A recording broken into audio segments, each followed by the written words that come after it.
हम चाहे जिस रूप में धनोपार्जन करें, जीविकोपार्जन करें, लेकिन उसमें से कुछ ना कुछ भाग अपने बच्चों के लिए, अपने बच्चों के लिए निकाल करके और उन्हें शिक्षा देने का काम करें। जैसे ही हमारे बच्चे शिक्षित होंगे तो जाकर के बाबा भीमराव अम्बेडकर के सपने साकार होंगे। नहीं तो फिर प्रत्येक वर्ष हम इसी तरह से इनकी जयंती मनाते रहेंगे और यहाँ उपस्थित होते रहेंगे, लेकिन इसका कुछ विशेष परिणाम हमें मिलने नहीं जा रहा है। आखिर क्यों?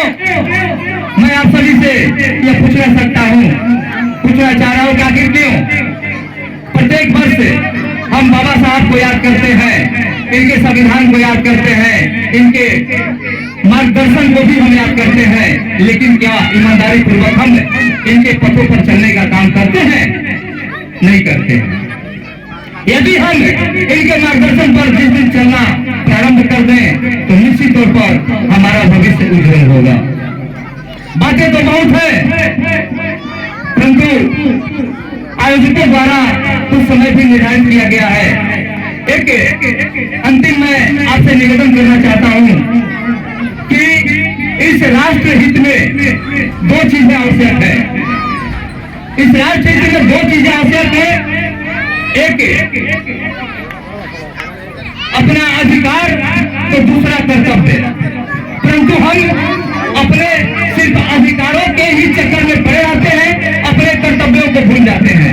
जैसा कि बाबा साहब ने ही अपने संविधान में इन बातों का वर्णन किया है कि अधिकार के साथ साथ कर्तव्यों को भी समझना होगा, जानना होगा।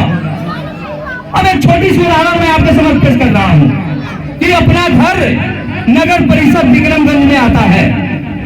नगर परिषद का काम है साफ सफाई, तो मेरा काम क्या है?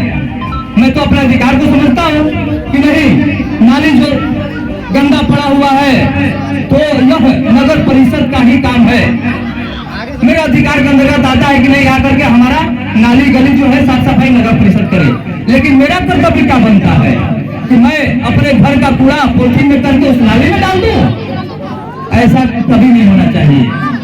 जब हम अधिकार की बात करते हैं तो हमें अपने कर्तव्यों पर भी बल देना होगा। इसी बातों के साथ पुनः बाबा भीमराव अम्बेडकर के चरणों में कोटि कोटि नमन करते हुए मैं अपने वाणी को विराम देता हूँ। जय हिंद, जय भारत, जय भीमराव अम्बेडकर। लेकिन वो नहीं चाहे और पूरे हिंदुस्तान के बारे में सोचे। इसलिए बोलता हूँ कि आप लोग हिंदू नहीं, कम से कम हम हिंदुस्तानी हैं।